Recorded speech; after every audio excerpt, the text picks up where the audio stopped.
حضرت عمر کا اسلام لانا اسلام کے لیے عزت کا ذریعہ بنا، اور بلند آواز سے نعرہ تکبیر مکے کی فضاؤں میں بلند ہوا۔ 40 مسلمان جب ہو گئے تو پھر میرے رب نے کہا یا ایھا النبی حسبک اللہ، اے نبی تمہارے لیے اللہ کافی ہے، ومن اتبعک من المؤمنین، اور تمہارے لیے اہل ایمان کافی ہے۔ حضور علیہ السلام کے حوالے سے ان کی حساسیت اور ان کا جوش و جذبہ اور ان کی غیرت ایمانی دیدنی تھی۔ حضرت شاہ ولی اللہ محدث دہلوی علیہ رحمہ فرماتے ہیں کہ 17 مقامات پہ قرآن مجید میں حضرت عمر کی رائے کے مطابق قرآن نازل ہوا۔ یہ اللہ نے حضرت عمر کو شان عطا فرمائی۔ اور پھر جب حضور علیہ السلام کے وصال کے بعد حضرت عمر سیدنا صدیق اکبر کے وصال کے بعد بھی تخت خلافت پہ بیٹھے، 22,55,000 مربع میل پہ آپ کی حکومت کی حدود پھیل گئی، اور حضرت عمر کی حکومت صرف انسانوں پر نہیں تھی، عمر کی حکومت پانیوں پر بھی تھی، عمر کی حکومت آگ پر بھی تھی، عمر کی حکومت ہواؤں پر بھی تھی، اور عمر کی حکومت دھرتی پر مٹی پر بھی تھی۔ آپ جانتے ہیں کہ مصر کے گورنر نے لکھا کہ یہاں تو عجیب کہانیاں ہیں۔ کیا ہوا؟ کہا کہ دریائے نیل اتنی دیر تک چلتا نہیں جب تک ایک نوجوان لڑکی کو زیورات سے آراستہ کر کے نیل میں ڈالا جاتا ہے، پھر نیل چلتا ہے، اور یہ برسا برس رسم جاری ہے۔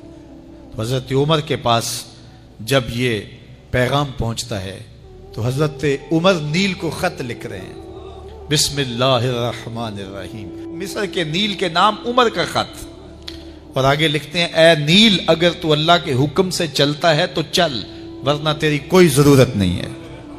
اور رکا لکھ کر کاسد کو دیا، جا کے یہ دریائے نیل میں ڈال دو۔ اللہ اکبر، جن کے رکے دریا بھی مانتے ہیں، پانیوں پر بھی حکومت ہے۔ اور نیل میں جب وہ رکا ڈالا گیا، نیل ایسا چلا آج تک کبھی رکا ہی نہیں ہے۔ پانیوں پر حکومت، ہواؤں پہ حکومت۔ مسجد نبوی کا ممبر ہے، عمر خطبہ دے رہے ہیں، عراق کے علاقہ نہاون میں جنگ ہو رہی ہے، مدینے سے 1 مہینے کی مسافت ہے، 1 مہینہ مسلسل چلیں تو نہاون آتا ہے۔ حضرت عمر خطبہ دیتے دیتے درمیان میں جملہ معترضہ کا، یا ساریہ الجبل، اے ساریہ پہاڑ نہ چھوڑنا۔ لوگ حیران ہیں کیا ماجرا ہوا کہ ہم سے مخاطبہ ہے، ساریہ نہاون میں ہے، اور کہا ساریہ پہاڑ نہ چھوڑنا۔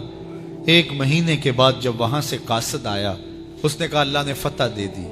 کہا کیسے؟ کہا پہاڑ کو چھوڑ کر دشمن پر ٹوٹنے لگے تھے، آگے بڑھنے لگے تھے، ان پر حملہ آور ہونے لگے تھے۔ اچانک عمر کی آواز آتی، پہاڑ کو نہیں چھوڑنا، کیونکہ اگر ہم پہاڑ کو چھوڑ دیتے دشمن پیچھے سے حملہ آور ہونے کے لیے تیار کھڑا تھا۔ تو کہا بس ہم پہاڑ کو اپنی پشت پہ پھیر رکھا، اور اللہ نے اسی دن ہمیں فتح عطا کر دی۔ ہوائیں بھی ان کا پیغام پہنچاتی ہیں، پانی بھی ان کا حکم مانتے ہیں۔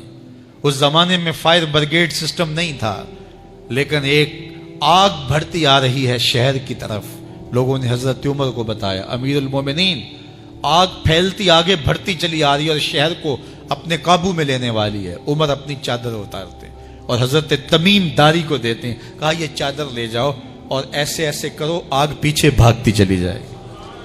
تو چادر ہلاتے جاتے ہیں حضرت تمیم داری، اور آگ پیچھے بھاگتی چلی جاتی۔ مٹی بھی حکم مانتی ہے۔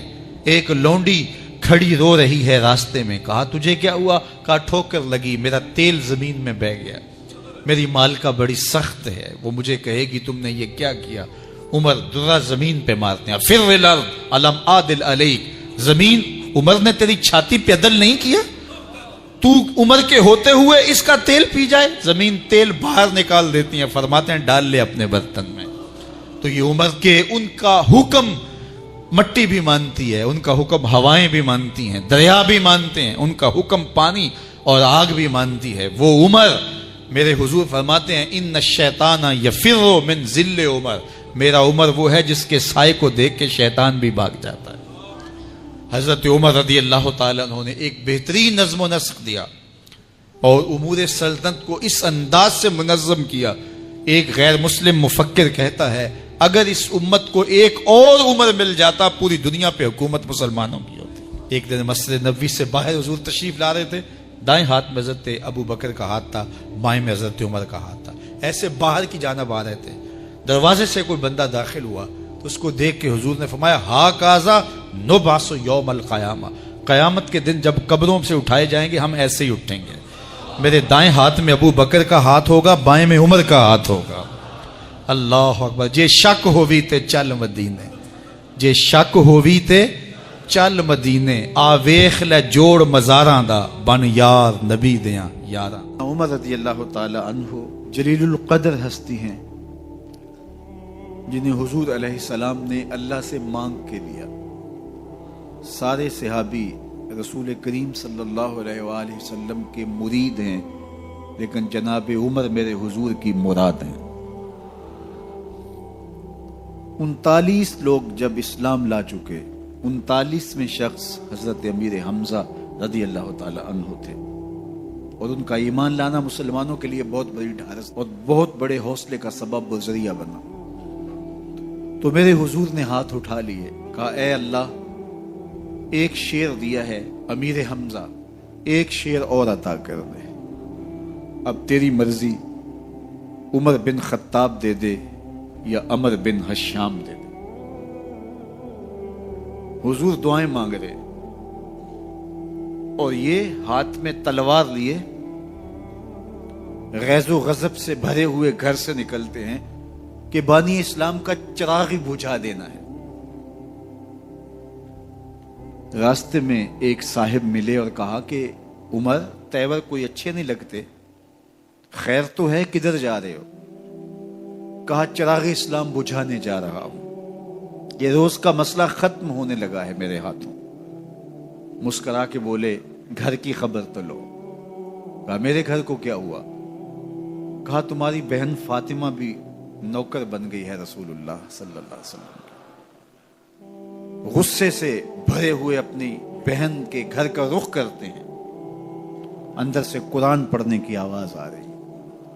غصہ اور بڑھ جاتا ہے، دروازے کو زور زور سے کھٹکھٹاتے ہیں. اہل خانہ سمجھ گئے ماجرا کیا ہے. گرجدار آواز ہے جناب عمر کی، دروازہ کھولو. جلدی سے معلم کو چھپا دیا اور بہن آگے بڑھ کے دروازہ کھولا. کہا تم سابی ہو گئے ہو، دین چھوڑ دیا تم نے، بتوں کی وفا ترک کر دی اور بے تحاشا مارنا شروع کیا. بہن کا سر پھٹ جاتا ہے، خون بہنے لگتا ہے اور یہ مارتے چلے جاتے ہیں. فاطمہ بنت خطاب بولی عمر تم خطاب کے بیٹے ہو، سنو میں بھی خطاب کی بیٹی ہوں. جو ظلم جو جبر کرنا ہے کرو، میں محمد عربی کا دامن نہیں چھوڑوں گی. سوچنے پہ مجبور ہو جاتے ہیں وہ کون سی طاقت ہے جس نے بجلیاں بھر دی اس کے اندر. کہا جو تم پڑھ رہے تھے مجھے بھی سنا سکتے ہو؟ کہا تمہیں غسل کرنا ہوگا. عمر اپنے بدن کو دھو رہے ہیں، میرا رب دل دھو رہا ہے. اتنے میں معلم بھی قرآن لے کر آ جاتے ہیں اور قرآن کی تلاوت ہونے لگتی ہے. طٰہٰ ما انزلنا علیک القرآن لتشقیٰ، 14ویں رات کے محبوب چاند، ہم نے قرآن اس لیے نازل تو نہیں کیا تھا کہ تم مشقت میں پڑ جاؤ. بے تاب ہو گئے. کہا عمر کی عمر برباد ہو گئی، مجھے لے چلو حضور کی چوکھٹ پہ. تلوار حمائل کی ہے، بہنوئی ساتھ ہیں، اور حضور کی بارگاہ میں حاضر ہو رہے ہیں. دروازے کے سوراخوں سے دیکھا تو صحابہ تشویش کا اظہار کرنے لگے کہ عمر آ رہا ہے، تلوار حمائل کی ہے، ارادے اچھے نہیں لگتے. جناب امیر حمزہ نے کہا دروازہ کھول دو، اچھی نیت سے آیا تو استقبال کریں گے، نیت اچھی نہیں ہے تو اس کی تلوار سے اس کی گردن کاٹ دیں گے. حضور کے سامنے جا کے بیٹھ گئے، گلے میں کپڑا ڈالا تو حضور نے پکڑ کے کہا عمر ابھی وقت نہیں آیا کہ تم اسلام لے آؤ. یہی وقت تھا عمر کے اسلام لانے کا. لبوں پہ کلمہ جاری ہو گیا. اللہ اکبر کی صدا اس زور سے گونجی کہ مکے کی گلیاں گونجنے لگیں. اسلام لانے کے بعد حضور سے پوچھتے ہیں حضور کیا ہم حق پر نہیں ہیں؟ فرمایا ہم حق پر ہیں. اللہ کا دین سچا نہیں ہے؟ کہا اللہ کا دین سچا ہے. آپ اللہ کے سچے نبی نہیں ہیں؟ فرمایا میں اللہ کا سچا نبی ہوں. تو کہا پھر ہم چھپ کے عبادت کیوں کریں؟ اب مسلمانوں کی دو صفیں بنتی ہیں، ایک صف کی قیادت امیر حمزہ کرتے ہیں، دوسری صف کے آگے آگے عمر بن خطاب چلتے ہیں اور حضور درمیان میں ہیں، اور یہ ملکوتی قافلہ صحن حرم میں آ کے اعلانیہ عبادت کرتا ہے۔ حضرت عبداللہ ابن مسعود رضی اللہ تعالیٰ عنہ فرماتے ہیں عمر کا اسلام لانا اسلام کے لیے عزت کا سبب بنا، اسلام کے وقار کی علامت بن گیا۔ ایک ایک کے دروازے پہ جا کے دروازہ کھٹکھٹا کے کہتے ہیں، وہ تو اور خبر سننے کے لیے بے چین تھے کہ یہ بانی اسلام کی زندگی کا چراغ بجھانے گیا تھا، کوئی خبر لایا ہوگا۔ وہ کہتے ہیں آؤ عمر کدھر آئے ہو؟ کہا تمہیں بتانے آیا ہوں، کمزوروں سے پنجہ آزمائی کرتے رہے ہو، آؤ میرے سے بات کرو، میں محمد عربی کا نوکر بن گیا ہوں۔ اللہ اکبر۔ میرے حضور نے فرمایا جب اچھے لوگوں کا ذکر کرو تو میرے عمر کا ذکر بھی کیا کرو۔ میرے عمر کی زبان پر حق بولتا ہے، سچ بولتا ہے۔ ان الشیطان یفر من ظل عمر، عمر کے سائے کو دیکھ کے شیطان بھاگتا ہے۔ اللہ اکبر۔ اسلام لائے تو زندگی کی ایک ایک سانس اسلام کے لیے وقف کر دی، حضور کا پہرا دیا، حضور کی ناموس کا پہرا دیا، حضور کی شریعت کا پہرا دیا۔ اسلامی فتوحات پھیلی تو پھیلتی ہی چلی گئیں، کبھی مصر فتح ہو رہا ہے، کبھی ایران فتح ہو رہا ہے، آرمینیا تک مسلمانوں کی افواج پہنچتی ہیں۔ 22 لاکھ مربع میل پر حضرت عمر رضی اللہ تعالیٰ عنہ کی سلطنت پھیل جاتی ہے۔ عدل و انصاف کا دورہ ہوتا ہے۔ زمانے نے دیکھا کہ غیر مسلم بھی عدالت میں کھڑا ہے تو اسے خوف نہیں ہوتا تھا کہ میرے سے ناانصافی ہوگی، اس لیے کہ حکومت عمر کی چل رہی ہے۔ وہ بھی مطمئن ہوتا تھا کہ میرے ساتھ انصاف ہو۔ عبداللہ بن عمر اور عبید اللہ بن عمر بصرہ سے گزر رہے تھے ایک جنگ سے واپسی پر، تو حاکم بصرہ نے آپ کو کچھ پیسے دیے کہ یہ مال غنیمت میں جا کے جمع کروا دینا، اور پھر خود ہی مشورہ دیا کہ عراق کے اندر فلاں فلاں چیز بہت سستی مل جاتی ہے اور حجاز میں ان چیزوں کی قیمت زیادہ ہے، تو اگر آپ ایسا کر لیں کہ یہ ان پیسوں سے خرید لیں اور جا کے مدینہ المنورہ میں فروخت کر دیں تو جو زائد پیسے آپ کمائیں گے وہ آپ کے ہوئے، اور یہی اشرفیاں جو میں نے دی ہیں آپ کو، اتنی اشرفیاں بیت المال میں جمع کروا دینا۔ تم نے محنت کی ہوگی، تجارت کی ہوگی، تو جتنے بچیں گے وہ آپ کے ہوں گے۔ تو انہوں نے کہا بہت اچھا، وہاں سے مال خرید لیا، مدینہ المنورہ میں آ کے بیچ دیا۔ جتنی اشرفیاں انہوں نے وہاں سے دی تھی بیت المال کے لیے، اتنی بیت المال میں جمع کروا دی۔ حضرت عمر رضی اللہ تعالیٰ عنہ کو پتہ چلا، بیٹوں کو بلایا، کہا کہ سنا ہے تم نے کوئی کمائی کی ہے؟ کہا جی ہم نے تو تجارت کی اور جو مال لیا تھا اتنا مال بیت المال میں جمع کروایا ہے۔ کہا تم بیت المال کے پیسوں پر کمائی کی ہے، وہ پیسے بھی تمہیں بیت المال میں جمع کروانے پڑیں گے۔ یہ عمر ہیں رضی اللہ تعالیٰ عنہ۔ رومی شہنشاہ کی بیوی سلام بھیجتی ہے حضرت عمر رضی اللہ تعالیٰ عنہ کی اہلیہ کو، تو وہ 1 دینار ادھار لے کر کے اس کا عطر خریدتی ہیں اور شیشیوں میں ڈال کر کے ان کو بھیجتی ہیں کہ چلو ایک رواداری کا اچھا ثبوت فراہم کیا جائے۔ تو وہ واپسی پر انہی شیشیوں کے اندر قیمتی موتی بھر کے بیچتی ہیں، جواہرات بھر کے بیچتی ہیں۔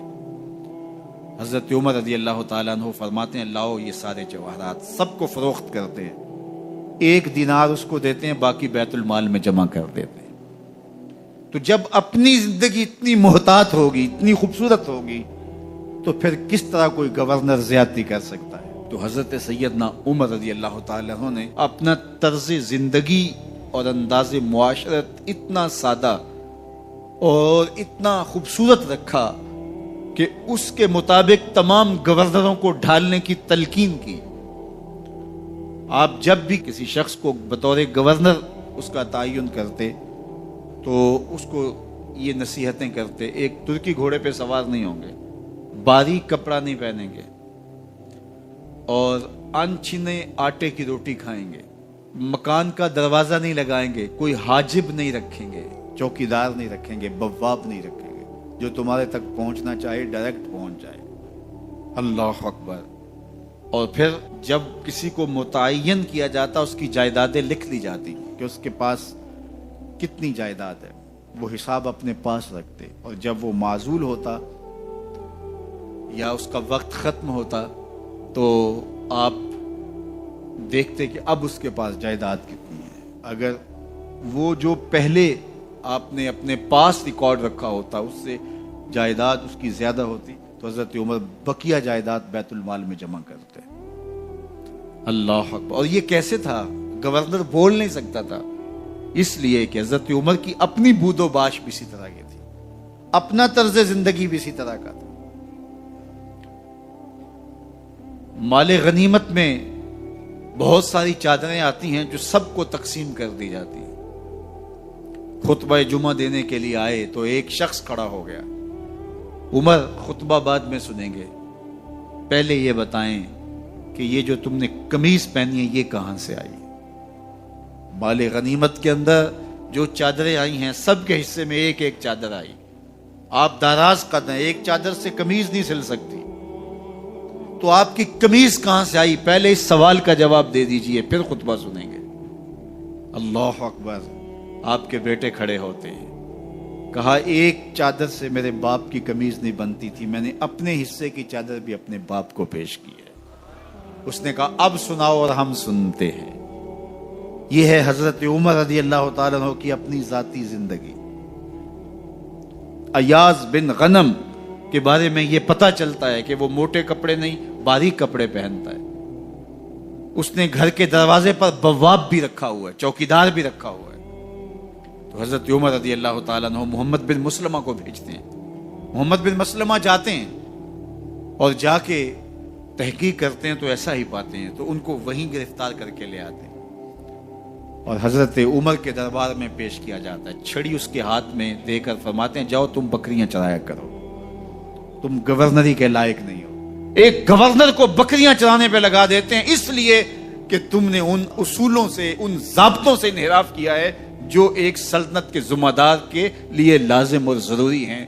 دور موجود کے حکمرانوں کو، چاہے وہ عرب کے حکمران ہوں چاہے وہ عجم کے حکمران ہوں، اگر وہ اسلام کا نام لیتے ہیں تو انہیں اپنے اعمال کا جائزہ لینا ہوگا کہ ہم کھڑے کہاں ہیں۔ ایک دن حضرت عمر بیٹھ کے رو رہے تھے تو کسی نے کہا حضرت رو کیوں رہے ہیں؟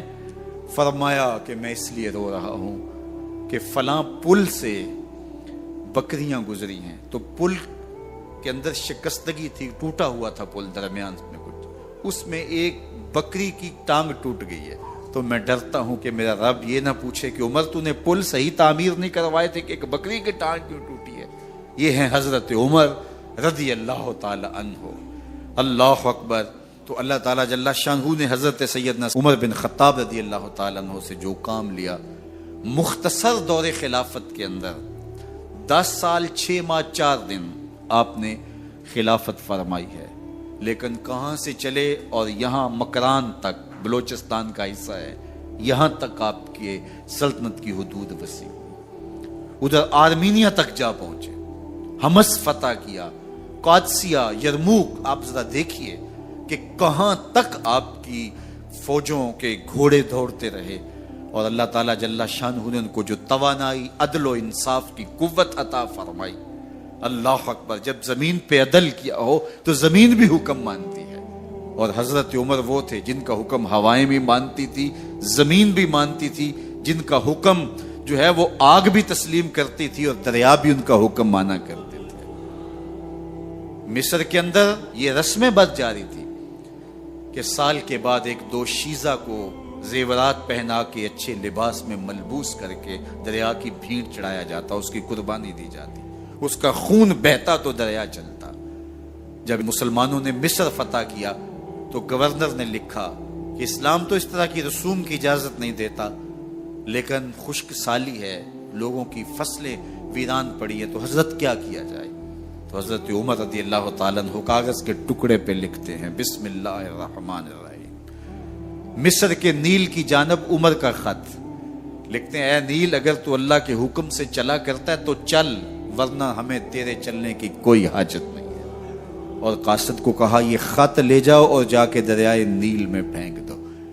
قاصد جا کے خط دریائے نیل میں پھینک دیتا ہے، پانی آتا ہے، ایسا دریائے نیل چلا 14 صدیاں ہوئی ہیں آج تک کبھی بند ہی نہیں ہوا ہے۔ دریا حکم مانتے ہیں، آگ نکلتی ہے۔ لوگ حضرت عمر رضی اللہ تعالی عنہ کے پاس آئے، حضرت لاوا پھوٹا ہے، آگ نکل رہی ہے اور مدینے کی طرف بڑھ رہی ہے، اب کیا کیا جائے؟ فائر بریگیڈ تو زمانے میں تھی نہیں۔ عمر نے اپنی قمیض اتاری، جس قمیض پہ 17 پیوند لگے ہوئے تھے چمڑے کے، کہا یہ قمیض لے جاؤ، جدھر آگ بڑھ رہی ہے آگے ڈھالنا، آگ پیچھے بھاگ جائے گی۔ زلزلہ آتا ہے تو زمین پہ دھرا مارتے ہیں، زمین رک جا، کیا عمر نے تیری چھاتی پہ عدل نہیں کیا ہے؟ تو یہ عمر ہیں رضی اللہ تعالی عنہ کہ جن کے انصاف کی وجہ سے، جن کے عدل کی وجہ سے اللہ تعالیٰ کی رحمات اور اس کی برکات کا نزول ہوتا تھا، اور اللہ تعالیٰ نے مسلمانوں کو وہ آبرو مند حکومت دی۔ کائنات کی تاریخ کے اندر ایسی حکومت آپ نے نہیں دیکھی ہوگی جو حضرت عمر نے حکومت کی ہے۔ اللہ اکبر۔ فرمایا فرات کے کنارے پہ ایک کتا بھی پیاسا مر گیا تو اس کا حساب بھی عمر سے ہوگا۔ باہر سے سفیر آتا ہے اور آ کے پوچھتا ہے کہ میں امیر المومنین کے، مسلمانوں کے حکمران کے محل میں جانا ہے، تو وہ مسکرا کے کہتے ہیں ہمارے امیر کا تو کوئی محل نہیں ہے۔ کہا کہاں ہے تمہارا امیر؟ کہا مسجد نبوی میں ہوگا یا بیت المال کے اونٹوں کی دیکھ بھال میں لگا ہوگا۔ وہ جب گئے تو مسجد میں نہیں ہے، اللہ اکبر، وہاں گئے تو وہاں بھی نہیں ہے۔ پھر کیا دیکھتے ہیں کہ عمر رضی اللہ تعالی عنہ جنت البقیع کے پاس ایک درخت کے نیچے اینٹ کا سرانہ رکھ کے سوئے ہوئے، تو اس نے کہا عمر تو نے عدل کیا ہے، تجھے کچی اینٹ پہ بھی نیند آ گئی۔ ہمارے حکمرانوں نے انصاف نہیں کیا اور وہ بند اور محفوظ کمروں کے اندر بھی سکون اور چین کی نیند نہیں سو سکتے۔ حضرت سیدنا عمر رضی اللہ تعالیٰ عنہ نے اس طرح ان امور سلطنت نبھائے۔ آپ دن کو لوگوں کی دیکھ بھالی کرتے، لوگوں کی ضروریات سنتے سمجھتے، اور جب رات پڑتی لوگ سو جاتے، عمر مدینے کی گلیوں میں پہرا دیتے۔ کائنات نے کوئی ایسا بھی حکمران دیکھا ہوگا؟ اللہ اکبر۔ وہ مجاہد جو مختلف محاذات پہ گئے ہوئے ہوتے، ان کے گھروں کی دیکھ بھالی کرتے، ان کی ضروریات کا خیال رکھتے، ان کی آبرو کا پہرا دیتے۔ راتوں کی تنہائیوں کے اندر حضرت عمر اٹھتے اور جا کے گشت کرتے، چکر لگاتے، دیکھتے کوئی آنکھ پر نم نہ ہو، مفلسی کا کسی گھر میں ماتم نہ ہو۔ حضرت عمر رضی اللہ تعالیٰ عنہ جب ایمان لائے تو آپ نے ایک ایک کافر کے گھر کے دروازے پہ کھڑے ہو کے کہا کہ تم کمزوروں کو مارتے تھے، میں تمہیں بتانے آیا ہوں میں محمد عربی کا نوکر بن گیا ہوں۔ بلکہ آپ نے اعلان کیا جس نے اپنی بیوی کو، بیوہ اور بچوں کو یتیم کروانا ہو اور اپنے ماں باپ کی کمر کو جھکانا ہو، وہ عمر کے مقابلے میں آئے۔ اللہ اکبر۔ زنیرہ نامی ایک خاتون تھی، بہت کمزور۔ راوی کہتا ہے کہ اس کی ہڈیوں میں گودا نہیں تھا، عشق رسول تھا، اور اس کا ظالم آقا اس کو مارتا ہے، اور جب مار مار کے تھک جاتا ہے، ادھر سے عمر آ رہے ہیں، یہ اسلام لانے کے پہلے کی کہانی ہے، ادھر سے عمر آ رہے ہیں، تو اس نے کہا عمر تم جوان آدمی ہو تو یہ چھوڑتی نہیں ہے اپنے نبی کا نام، ذرا تم آؤ۔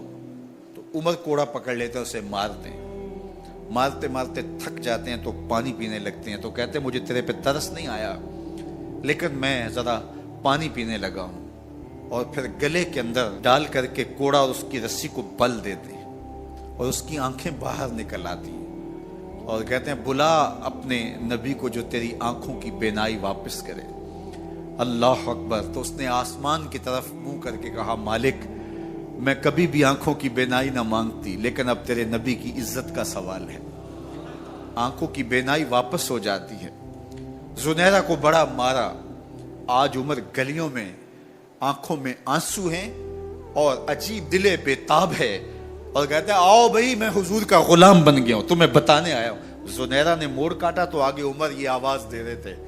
زنیرہ ایک کونے پہ کھڑے ہو کے رو کے کہتی عمر تم تو بڑے اس دن جوش و غضب میں تھے اور تم مارتے ہوئے تھکتے نہیں تھے۔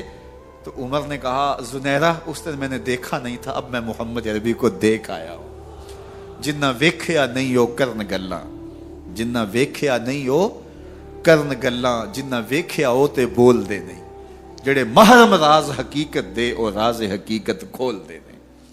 تو حضرت عمر رضی اللہ تعالیٰ عنہ ایمان لائے. حضرت عبداللہ ابن مسعود رضی اللہ تعالیٰ عنہ فرماتے ہیں کہ حضرت عمر کا ایمان لانا مسلمانوں کے لیے عزت کا سبب تھا. ان کا ہجرت کرنا مسلمانوں کی نصرت تھی اور ان کی خلافت مسلمانوں کے لیے رحمت تھی. حضرت عمر رضی اللہ تعالی عنہ وہ ہیں کہ میرے حضور نے فرمایا لوگوں جب نیک لوگوں کا ذکر کرو تو میرے عمر کا تذکرہ ضرور کیا کرو.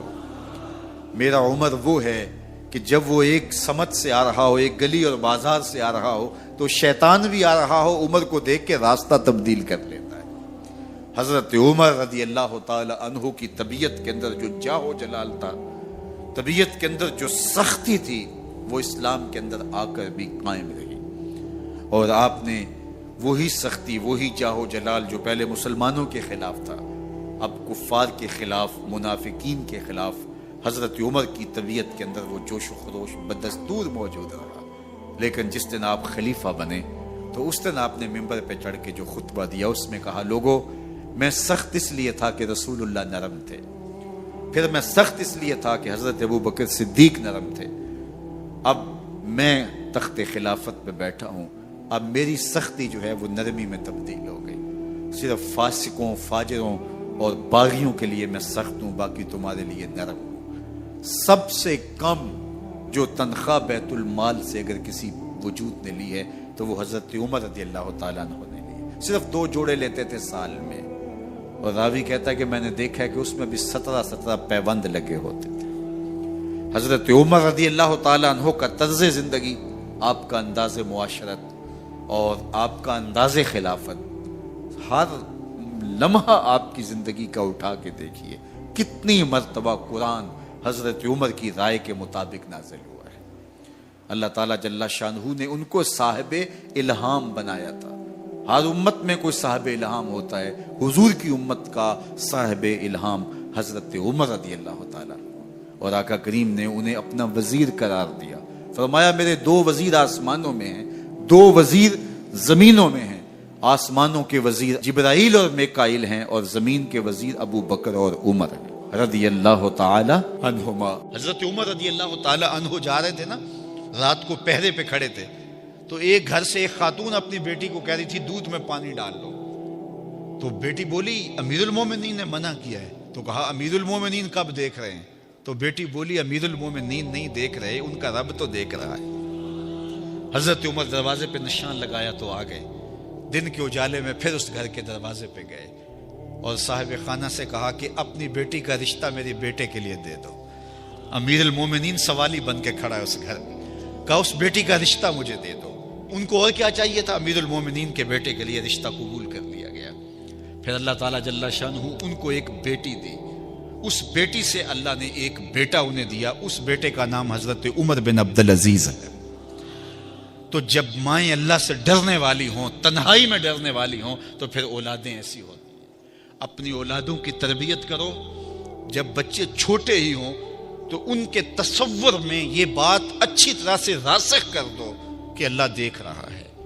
پھر وہ کبھی رشوت نہیں لیں گے کہ اللہ دیکھ رہا ہے, اور وہ کبھی خیانت نہیں کریں گے کہ اللہ دیکھ رہا ہے. وہ کبھی ملک کے راز کو نہیں بیچیں گے کہ اللہ دیکھ رہا ہے. وہ جو ہے وہ بد نگاہی نہیں کریں گے کہ اللہ دیکھ رہا ہے. جہاں کوئی کیمرہ نہیں پہنچتا, جہاں سیکورٹی نہیں پہنچتی, جہاں کوئی ایجنسی نہیں پہنچتی, وہاں یہ عقیدہ پہنچتا ہے کہ میرا اللہ مجھے دیکھ رہا ہے. تو یقین کی یہ دولت زندگی کا نور ہے, زندگی کا جمال ہے, اور ماہ سیام میں اللہ تعالیٰ اس عقیدے کو روحوں میں اتار دیتا ہے اور باطن میں جذب کر دیتا ہے. تو اس کو اپنے اندر اچھی طرح سے ہم اتار کر کے اپنی زندگی میں چراغاں کر سکتے ہیں اور اندھیرے دور کر سکتے ہیں. یہ تیقن کہ میرا اللہ مجھے دیکھ رہا ہے, میں اپنے رب کی نگاہوں میں ہوں. ارا زبیبن نملات سودا, کالی رات کے اندھیرے میں کالے پہاڑوں کی کوکھ میں گہرا غار ہے. اس غار میں چیونٹیوں کا سوراخ ہے. اس میں جب چیونٹی چلتی ہے, اور وہ بھی سیاہ رنگ کی ہے, رات کی بھی سیاہی ہے, پتھر بھی کالا ہے اور چیونٹی بھی کالے رنگ کی, سینہ سنگ پر اس چیونٹی کے چلنے کی وجہ سے ایک وہمی اور گمانی لکیر بنتی ہے جس کو خوردبین سے دیکھنا بھی ممکن نہیں. تمہارا رب اس کو یوں دیکھتا ہے جس طرح دیواریں چین کو دیکھتا ہے. تو کیا ذہن اور دماغ کی سکرین پہ آنے والے خیالات سے وہ غافل ہو سکتا ہے؟ کیا وسوسوں سے وہ غافل ہو سکتا ہے؟ تو آئیے اس یقین اور اس تیقن میں جینے کا گر سیکھیے. دیکھیے زندگی کتنی نور علی نور ہو جائے گی کہ میرا اللہ مجھے دیکھ رہا ہے، میرا اللہ مجھے ملاحظہ کر رہا ہے، میں اس کی نظروں سے، اس کی نگاہوں سے پوشیدہ نہیں. جب حالات بہت کٹھن ہو گئے مکہ المکرمہ کے اور اللہ کی طرف سے ہجرت کا حکم آنے والا تھا، تو حضرت ابو بکر رضی اللہ تعالی عنہ کو حضور نے کہا کہ اے ابو بکر تیار رہنا، امر الہی کے آتے ہی ہم اس شہر کو چھوڑ دیں گے. اور پھر وہ وقت آیا کہ جب کفار نے حضور کے گھر کا محاصرہ کر لیا. آقا کریم علیہ السلام کو معاذ اللہ شہید کرنے کے ارادے سے ارد گرد جمع ہو گئے. آقا کریم علیہ السلام نے ہاتھ میں خاک پکڑی اور سورہ یاسین پڑھتے ہوئے ان کی آنکھوں میں جھونکتے ہوئے حضور گزر گئے اور انہیں پتہ بھی نہ چلا، اور وہ مکان کا محاصرہ کیے ساری رات کھڑے رہے. صبح بستر سے حضرت علی المرتضیٰ اٹھے. اللہ اکبر. تو آقا کریم علیہ السلام نکل گئے اور حضرت ابو بکر صدیق کے گھر تشریف لے گئے. اب دروازے کو دستک دینے لگے تو آواز آئی حضور میں حاضر ہوں. حضرت ابو بکر صدیق تیار کھڑے تھے. تو کہا ابو بکر تم تیار ہو؟ کہا حضور آپ نے کہا نہیں تھا کہ تیار رہنا، کبھی ہجرت کا حکم آ سکتا ہے تو میں تو اس دن سے ہی تیار رہتا ہوں کہ کب حضور آئیں اور جو فرمائیں میں وہی کروں. اور پھر وہاں سے لے کے حضور کو وہاں تک گئے اور جبل سور کی چوٹی پر وہ غار ہے، اللہ اکبر، اس غار میں جانے سے قبل حضور کو باہر بیٹھنے کا کہا. عرض کی حضور ذرا میں غار کے اندر کے ماحول کا جائزہ لے لوں. غار کے اندر اترے، پہلے اس کو صاف کیا غار کو، پھر دیکھا جگہ جگہ سوراخ تھے، تو اپنا امامہ پھاڑ کے قمیض اتار کے اس کے ٹکڑے کر کے ان سوراخوں میں کپڑا دے دیا. 2 سوراخ ایک روایت کے مطابق اور ایک روایت کے مطابق 1 سوراخ بچ گیا، اس میں اپنی ایڑی رکھ دی اور پھر آواز دی جان عالم اندر تشریف لائی. تو آقا کریم علیہ السلام غار میں چلے گئے تو سیدنا صدیق اکبر رضی اللہ تعالی عنہ نے اپنی گود میں آپ کا سر رکھا اور حضور لیٹ گئے. اللہ اکبر، کیا منظر ہوگا. صدیق اکبر نے حضور کو دیکھا اور جی بھر کے دیکھا اور ایسا دیکھا کہ کوئی اور شریک بھی نہیں تھا. یہ واقعہ حضرت سیدنا عمر سے روایت ہے، کتب صحاح میں ہے، اور حضرت عمر رضی اللہ تعالی عنہ یہ بات بیان کرتے ہوئے رو پڑے اور آپ کہا کرتے تھے کہ ابو بکر یہ غار والی نیکی مجھے دے دیں اور میری ساری زندگی کی نیکیاں لے لیں. اللہ اکبر. تو حضور علیہ السلام حضرت ابو بکر صدیق کی آغوش میں ہیں.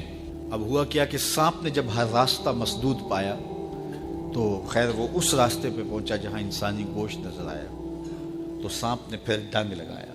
سانپ کا ڈنگ اچانک، تو انسان تو کپ کپا کے رہ جاتا ہے، اچانک تو چیونٹی کاٹ جائے تو انسان کپ کپا کے رہ جاتا ہے، چھپکلی گر جائے اچانک تو بندہ اپنے وجود کو جو ہے وہ متوازن نہیں رکھ پاتا.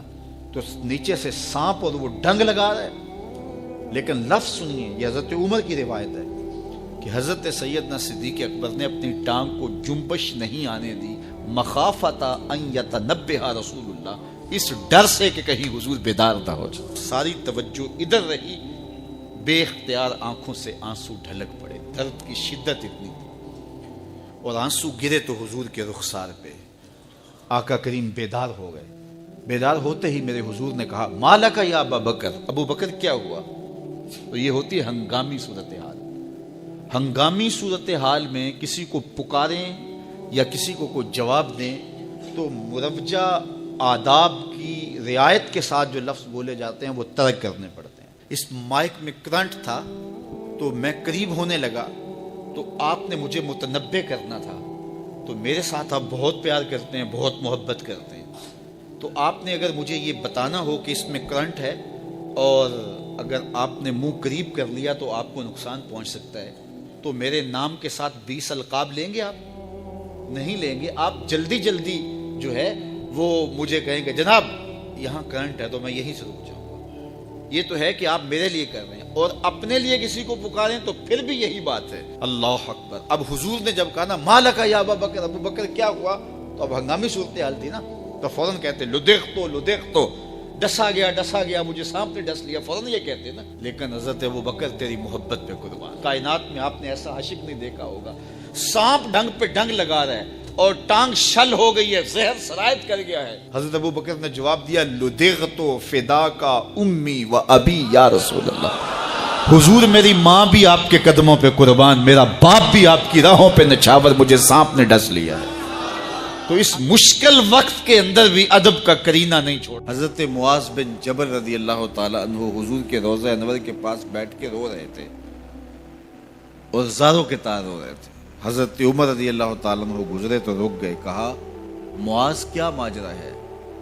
تو حضرت معاذ بن جبل نے کہا کہ اس مبارک روزے کے مکین کا ایک فرمان یاد آیا جس نے مجھے رلا دیا۔ کہا وہ کیا فرمان تھا؟ کہا میرے حضور نے ارشاد فرمایا تھا کہ تھوڑی سی ریا بھی شرک ہے، بہت زیادہ ریا تو دور کی بات ہے، تھوڑی سی ریا بھی شرک ہے۔ تو اللہ کی بارگاہ میں دعا کرتے ہیں اللہ ہمیں ریا سے ہمیشہ محفوظ فرمانا۔ اس کی چالیں بہت باریک ہیں، تو اپنے آپ کو ہمیشہ ریا سے بچائیں اور ایک دوسرے کے لیے بھی یہ دعا کریں، چونکہ ریا عمل برباد کر دیتی ہے، اور کسی بھی عمل کو، کسی بھی گناہ کو شرک نہیں کہا گیا سوائے ریا کے، ریا کو شرک اصغر کہا گیا۔ حضرت ابو ہریرہ رضی اللہ تعالیٰ عنہ فرماتے ہیں کہ حضور علیہ السلام نے ارشاد